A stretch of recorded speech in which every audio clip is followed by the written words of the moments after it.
Sam, it's great to have you here on Behind the Braves. We've actually taped some stuff with you before, and I'll give people a little background on that in a moment. First of all, your title. I want to make sure I get the full title here. Manager, Ballpark Tours, Braves Heritage, and Hall of Fame. Yeah, that's a lot. It's a mouthful. I'm Senior Manager of Digital Media Content. It rolls right off the tongue. It's really concise. Yeah. Right down to the point. But no, Manager, Ballpark Tours, Braves Heritage, and Hall of Fame. Gosh, I can't speak.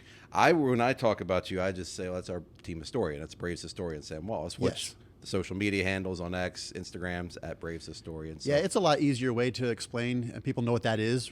And so historian and archivist is basically how I describe myself because I take care of the archives, digital and physical archives, as well as our team history.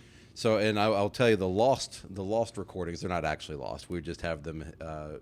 They're going to be used at some point when we put them out someday. We actually recorded some stuff about a year ago, I think. I don't know the exact date.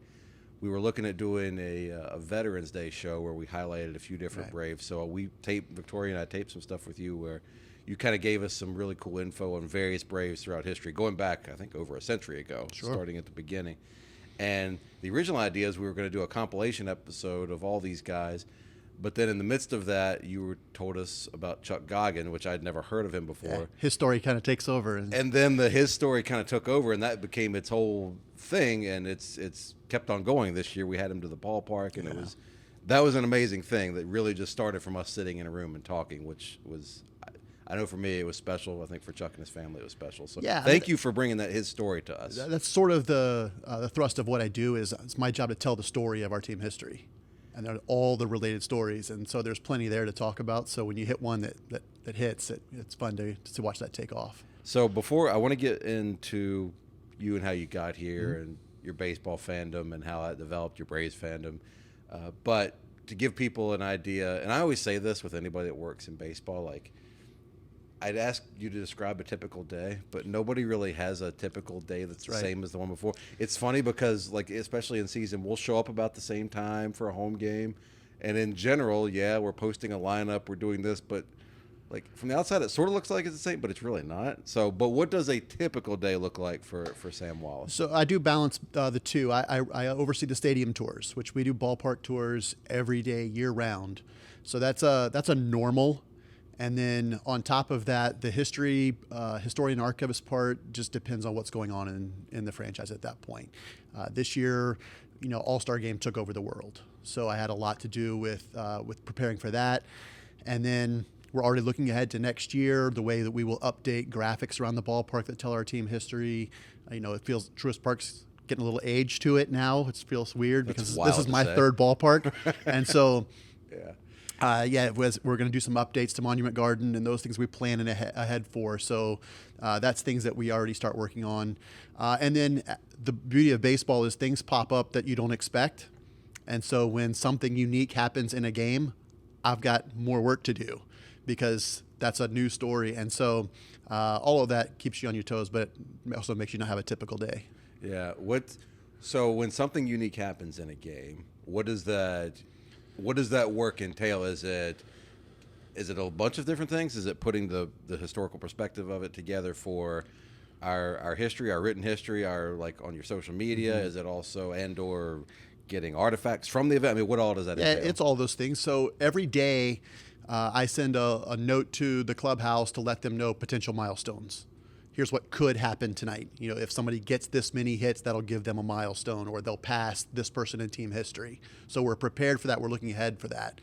Every once in a while, you have something that pops up. Somebody will have a 3-homer game, and that becomes a unique experience. And so when that happens, now I'm doing the research to say, here's how many times it's happened in our history. Here's how many times it's happened by somebody playing that position. And then I'll also contact the clubhouse and say, hey, I need something from this game to mark this event. Can you pull their jersey for me? Or ask them if they want to donate their bat, which they never want to donate a hot bat. Or can I have their spikes or something like that? And so that we have a way to preserve that moment. How often do you have to lock horns with Cooperstown to get something? Not that often. If it's something, the Motor Speedway game, right? That's the first time we ever had something like that. So, Eli White hits the 2 homers. He's the first player in baseball history to homer in Tennessee. And the only one still, right? That's right. Yeah. He's got a nice, comfortable lead there. And so, Cooperstown took his jersey from that game. I don't have to argue with them on that because I've already put in a request that I can get the helmet, or I'll take his hat from that game or something. So there's enough to go around. Same thing with players. If players want to keep things that are belong to them to mark a milestone, I'm not going to tug of war with them over those kind of things. There's enough to go around where everybody can mark it. Yeah, and I playfully said Lockhorns because I've felt that was the case. I mean, I think it's great that there's enough for everybody that if you're in Cooperstown or if you're here at Truist Park, you can see some piece of that history or that event. Yeah, I've got a little history with Cooperstown too because they tend to take things and display them for a short time and then move on because they're covering all of baseball history, whereas we're really specific to our team, more likely to use something like that long term. Right, for Cooperstown, the Speedway game is a monument for this year. Next year, there'll be something else. They won't keep that on display permanently. So we do have a relationship where they can have it for a time, and then I can get it when they're done. And they've loaned things to us before, so that works out okay, too. That's great. Yeah, and we've had Josh, president of the Hall of Fame, on here before, and I had a great time getting to know him, and I've worked with him. I've reached out to him. Actually, he helped me get in touch with Chuck Goggin last year, and Josh has been a great resource and friend of this show and the team. So that's great that you guys have that relationship, too. All right, I don't know if this is getting too much behind the curtain, but like you've got all this stuff, you can only display so much of it. There's multiple questions here. I'm a nerd about this stuff, so bear with me. Where do you keep all the stuff that's not on display? You don't have to give me an address. I don't want anybody going and stealing it, but I'm just curious. Where is it here or is it somewhere else? So at Turner Field, we had a museum inside the ballpark. And so we had a lot more space for authentic artifacts. We had over 600 artifacts in that museum where people could come and see those things. But most of those things were on loan. We didn't own those things. And so when we moved from Turner Field to Truist Park and decided we wouldn't have an official museum, we returned those things to the lenders. So if we have something, there's an artifact that I know exists that I don't have, I know who has it, and I can reach out to those people and say, hey, you want to loan it to me for a while so we can put it on display. So that's one part. I do have a small storage area here in the ballpark for things that I need to have close that I can, that's not on display at the moment, but will be. And then I also have room at an off-site warehouse where I keep some of the extra things that maybe won't be needed anytime soon.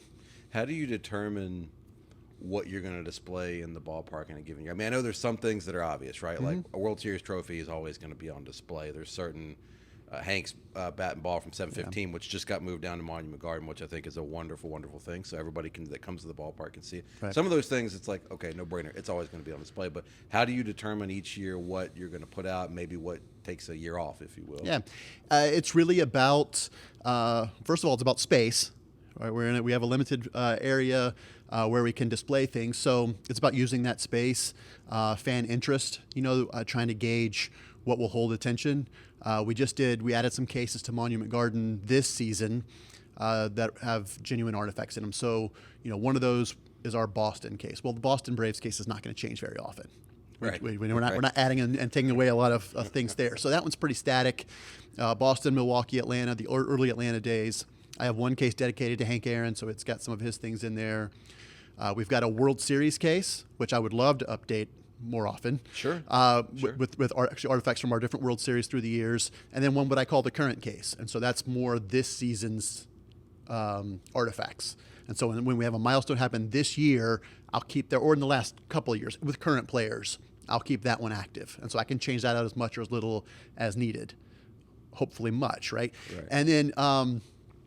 Then it's really a matter of, if there's a new area, if we have a new club that goes in this year, we added the pen, the new seating area out by, and so when our team creates that area, then they come to me and say, hey, what do you have that fits the theme? How can you support the pen? And so I not only will contribute, hey, here's our list of the best relievers in our history that we can feature. We'll have pictures of them. We'll have, the tables with their names engraved on them. But hey, here's a trophy that we have where we won. Our team had the relief pitchers of the year, the Fireman Trophy. Yeah. That'll work. Let's use that. So those kind of things, it fits the theme of the different areas of the ballpark. How much did McMichael have to bribe you to put him on that list? He has been asking me he wants that trophy in his office. I'm like, no, man, we're going to put it where people can see it. I think it used to be in his office, didn't it? Or He's got his own. He's got his own, a version. that's right. Yeah. Okay. All right. Well, backing up, like we mentioned, there was the museum at Turner Field. That was one of the. I mean, obviously it's a new ballpark, so everything kind of changed. But that was one of the big changes.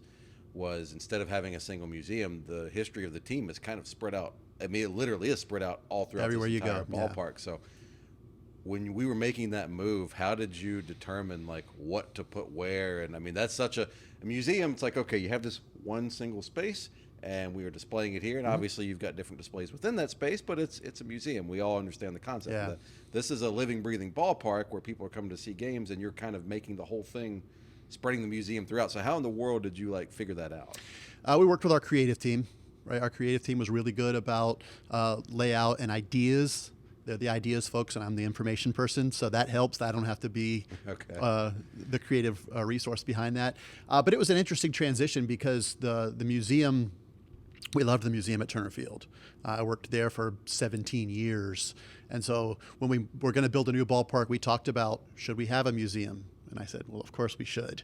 And we talked about where it would go. There was some talk about putting it in the Battery, or do we have it inside? And so we talked through those things. And then we ultimately came to the idea that a dedicated space, as much as fun as that is to have a museum, there were people who came to Turner Field all those years who never knew it existed. Right? If you didn't walk that way down Scouts Alley and didn't know the museum was there, you would never find it. And so we wanted to be able to tell our story everywhere you go at Truist Park. That whether you're up on, Hank Aaron Terrace, or whether you're down in the Delta Club, or wherever you go, you'll see something that tells you part of our story. And I'll admit, I wasn't really big on that idea. I wanted a museum because that's what I knew, but I actually love it. It works so much better. It spreads it out, and it gives me lots of canvases to put our story on, and that's really worked out well for me. I can now admit it too as a fan, because I remember going to Turner Field, and especially when I didn't live here and I would come down to Georgia like once a year. Every year I would go to the museum at Turner Field, and I knew it was there. It was part of my weekend trip. So when we first found out that there wasn't going to be the dedicated quote-unquote museum here at Truist Park, I was a little like, I didn't love the idea. Yeah. But then when I walked in Monument Garden for the first time, that all went away, and I got it. And what I've loved is even now, and I'm here pretty much every day, sometimes if I go to some area in the ballpark that I'm not in every day, I'll notice something that I'm like, oh, I didn't know that we had that here. Or it'll just be a piece of history that I didn't even know about, which is really cool. So it's kind of like this ongoing search that can always be happening every time you come here. Like if you walk around enough, you're going to see some stuff that you probably haven't seen before. So I actually, like you, I've grown to love that element of it. Do you have a favorite? Do you have a favorite artifact of all this entire collection? I mean, is there one that sticks out? I mean, the easy answer is Hank's bat and ball. I mean, it has to be. It's the most important artifact in our franchise history, but that's even underselling it. Right? It may be the bat and ball, may be the most important artifacts in baseball history. Great. Tell me something else that one thing that captures a significant moment like that. So we're really proud to have that. We've worked with Cooperstown on preserving and displaying that for all these years. Hank was very adamant that he wanted that to be here where people could see it. And so we're really excited to have that down in Monument Garden now where everybody can see it. It's been up in Hank Aaron Terrace since we've been here, but that's an exclusive place. You have to have a ticket there or be on one of our ballpark tours to see that. If you anybody who comes to a game can come through Monument Garden and see Hank's bat and ball. So we're really proud to have that directly across from his statue, and his sculpture really makes him the center point of Monument Garden, as he should be. Yeah, I mean, for everybody, if anybody's listening to this that hasn't been to Truist Park, I would think you probably have by now. But if you haven't, that's a must see. You have to see the entire Monument Garden, particularly the way Hank is not just incorporated, but as Sam just said there, the focal point. It's beautiful. Well, let's back up. So how did you get into baseball? Where did you grow up, and how did the love for baseball develop? I was born in Decatur, Georgia. Okay. I've lived in Atlanta all my life, so it was an easy connection to my home teams. Right, I'm a Hawks guy, I'm a Falcons guy, I'm a Braves guy, and I'm a Georgia Tech guy. Like those are my home teams. So my dad was a big baseball fan, so I grew up watching the Braves every day. That was the routine. They're on TV every night. This is what we're doing from before I can remember. The first season I really remember details about watching was 1982. And so I'm pretty sure I've seen every Braves game since 1982. Literally. I'm pretty sure I've seen everyone before that. I don't remember them. But starting in 1982, I remember them. And so when I grew up, I thought, somehow I got to figure out how to work in sports. So the only thing I could think of at the time. Now you can major in very specific things. Back in my day, you couldn't do that. And so the only thing I could think of to get into sports was journalism. Didn't necessarily want to write for a newspaper or anything, but this is the only thing I could think of. So when it came time to go to college, again, I'm a Georgia Tech guy, so I thought I'm going to go to Georgia Tech. And it came time to go, and I went through their little handbook of what you could major in there. I was like, oh, this is not going to work for me. I don't want to be an engineer. I don't want to be an architect. And so I had to find something else. So I ended up going to college at Jacksonville State University in Alabama with a journalism major, communications. And 2 weeks after I graduated from college, I went to work for the Braves. No kidding. What was your first gig? I sent a letter, like a handwritten letter. I remember those. To the Braves saying, I'm about to graduate from college and I want to work for you. And I got a call for an interview and went to work in the merchandise warehouse. And I folded T-shirts and shipped pencils and did that for almost a full season. And then from there, was able to meet enough people to get a job in the museum managing the stadium tours.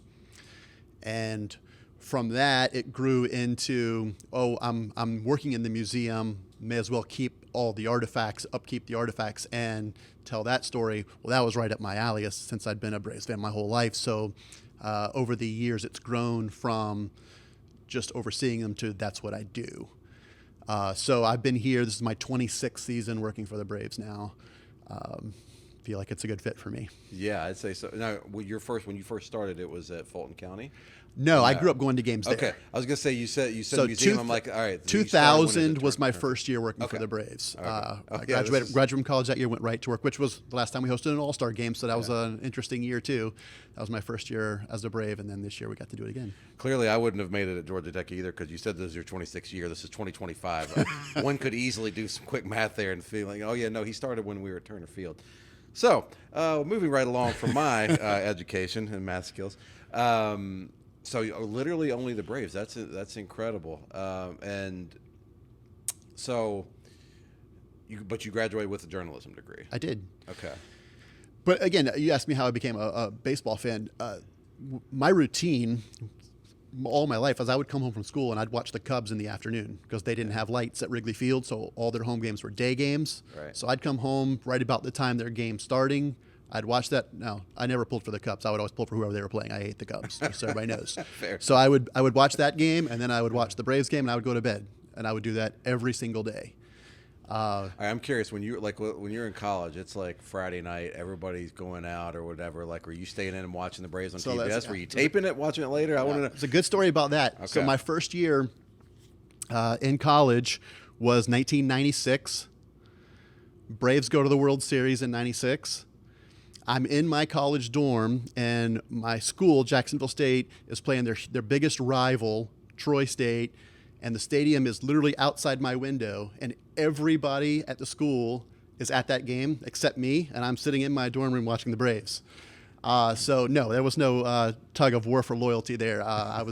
By that time, I'd been doing it my whole life. I don't miss Braves games. What's the furthest extreme you've gone to not miss a game? Like there had to be some life event or something. I had a really close family friend who got married the day of the home opener, the first day at Turner Field. Oh man! And so I went to the wedding with a radio in my pocket and a wire and earpiece in my ear, listening to the game. And I hid it from everybody I could hide it from, but there were people who knew. My dad knew. He's sitting 4 people down in the row from me at this wedding, and every so often he'd lean over and look at me, and I'd flash him the score. So that's one. And then the other one was my niece was actually born on the day of a home opener. I would always go to the home opener my whole life. I didn't go to a ton of games, never had season tickets or anything like that. I was always watching on TV, but I would always go to the home opener. So my niece was born on the home opener in 2000, she's going to be mad if I get this wrong, 3 or 4, something like that. And so I had to take her older brother to the hospital to be there when she was born, and I have never let her live that down. That she cost me seeing the home opener. Oh, I watched the game, but I wasn't there for it. So, yeah, there are times when events come up where I can't watch live. The life gets in the way. But yeah, now at this point we record every game. I say we now, and my family does it with me. We record every game, and we don't miss a pitch. Okay, so when I asked that question, in my mind, I had a feeling that there was a wedding or funeral or something somewhere along the way.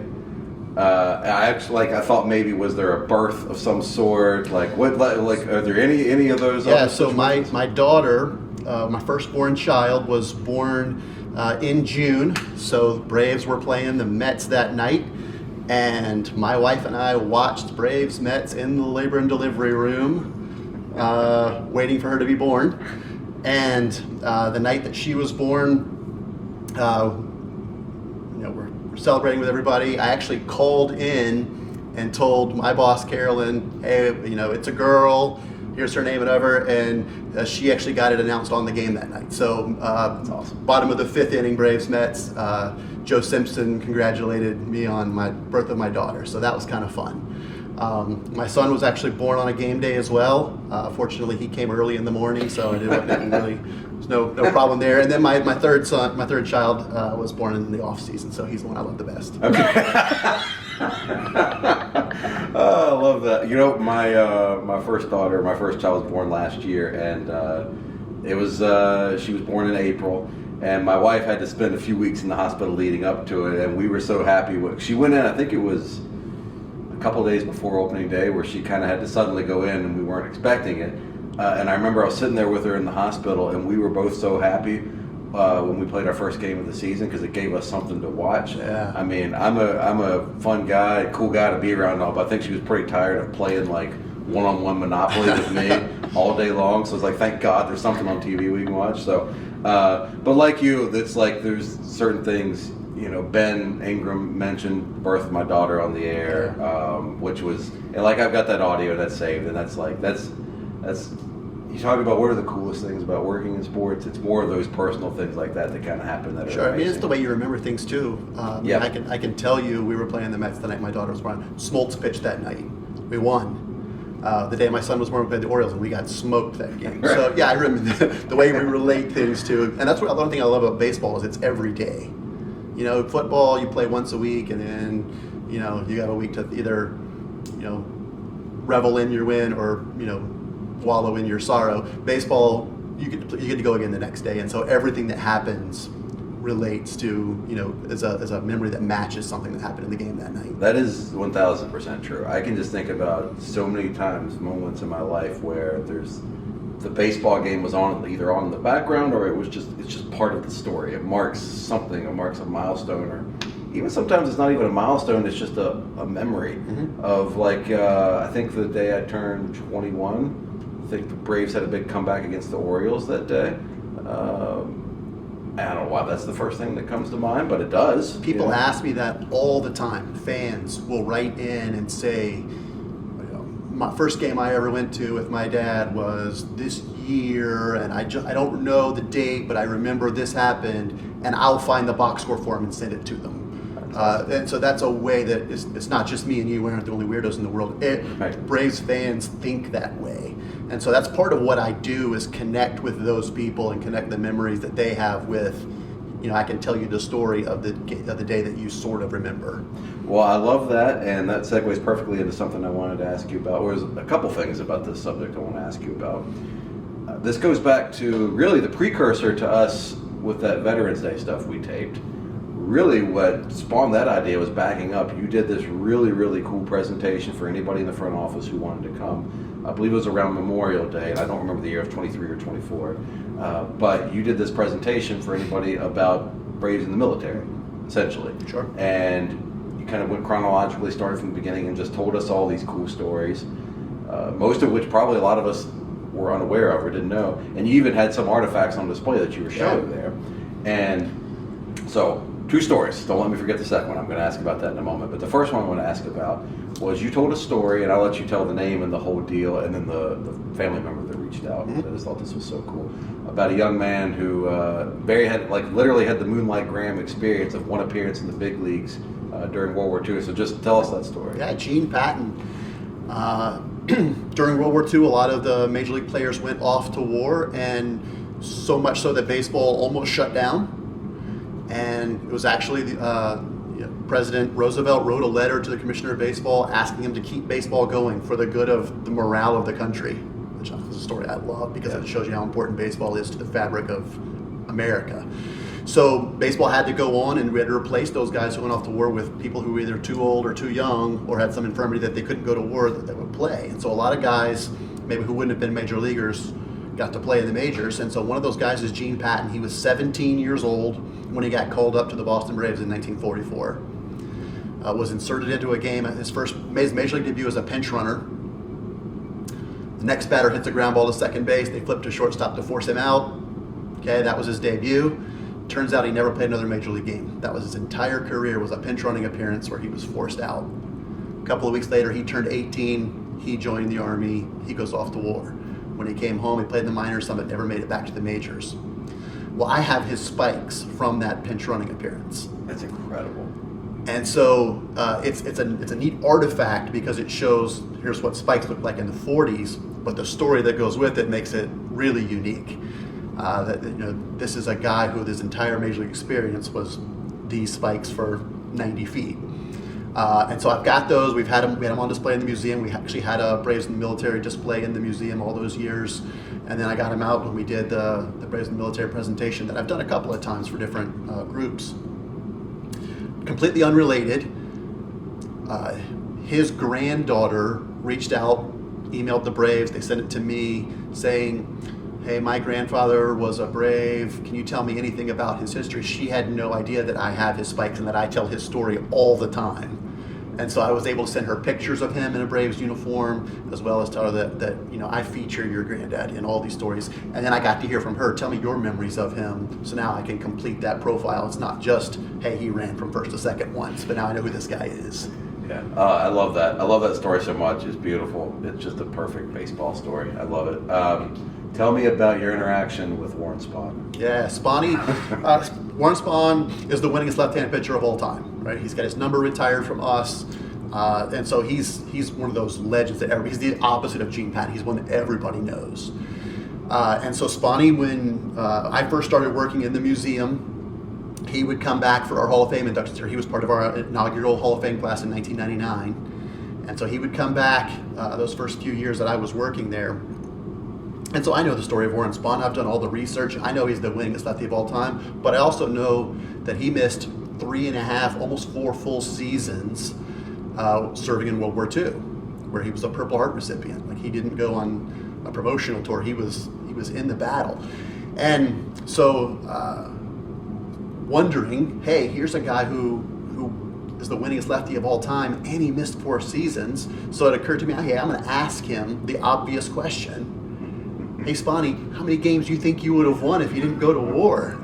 I'm a 23-year-old kid, talking to this legend, and Spahny was kind of he was kind of a grumpy old guy at the time, and he snarled at me, and he said, I don't know if I would have won any games, essentially telling me that he never regretted 1 minute of his time in the service, that he didn't see it as an inconvenience to his baseball career. He was like, oh, sorry, I was out busy saving the world.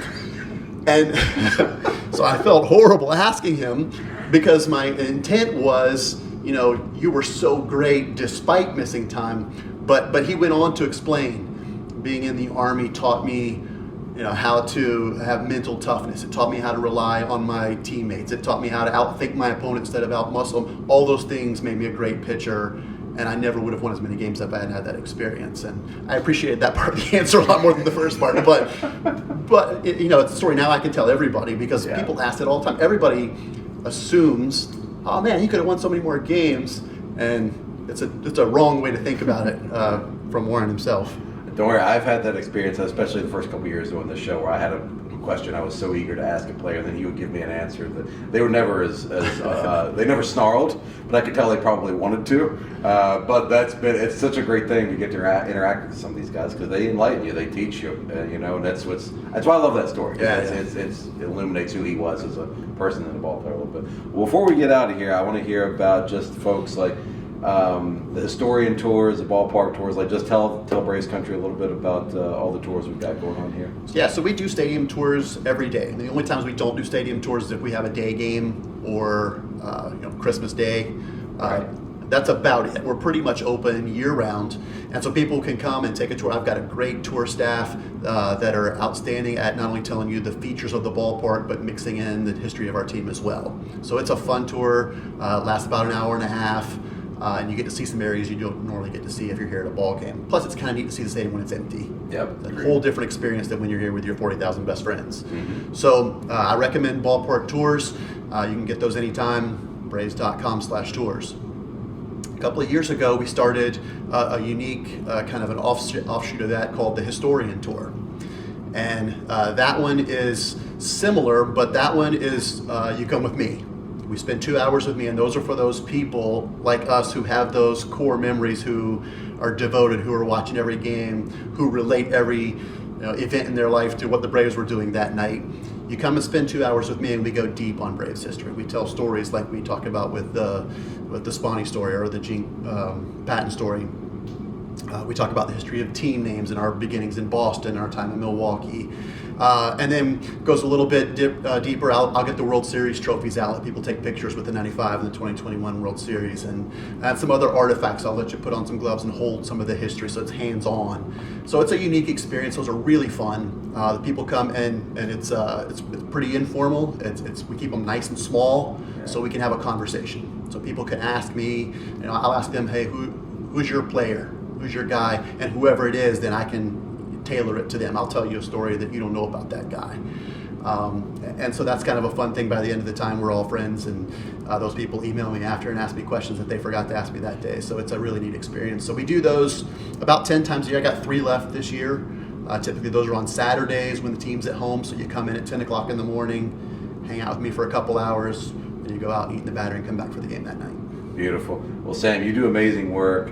You've always been a huge help to me whenever I have a question of you. And every now and then when you get something cool, you're like, hey, you want to see this? And I nerd out over that kind of stuff. I love that kind of stuff. So I appreciate you. We appreciate you. And definitely, if you're listening to this and you haven't done any of the tours, the standard ballpark tour or Sam's Historian tour, you got to do it. It's every Braves fan. If you're a diehard especially, you need to do it. So thank you, Sam. Appreciate the time, man. Absolutely. Thank you.